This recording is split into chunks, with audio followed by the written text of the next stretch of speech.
વડસર તળાવ પાસે દબાણો દૂર કરવામાં આવ્યા છે। 70 જેટલા કાચા પાકા મકાનોના દબાણો દૂર કરવામાં આવ્યા ત્યારે વડોદરાના વડસર ગામના તળાવનું બ્યુટિફિકેશન કરવામાં આવશે।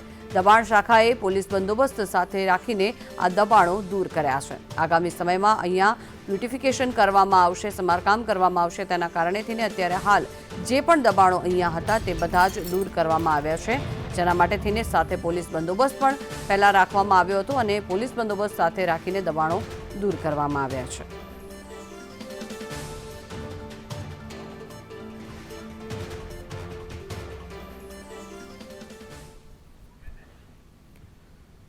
તો વડોદરામાં આ તળાવનું બ્યુટિફિકેશન કરવામાં આવશે અને તેના પાસે થઈને આસપાસમાં જે પણ દુકાનો હતી, જે દબાણ હતા, તે આસપાસના બધા જ દબાણો દૂર કરવામાં આવી રહ્યા છે। હાલ જે દ્રશ્યો આપ જોઈ રહ્યા છો તે દબાણો દૂર કરવા માટે થઈને અત્યારે તજવીજ હાથ ધરાઈ રહી છે અને જે પ્રમાણે અહીંયા દુકાનો હતી તે બધી જ હટાવી દેવામાં આવી છે।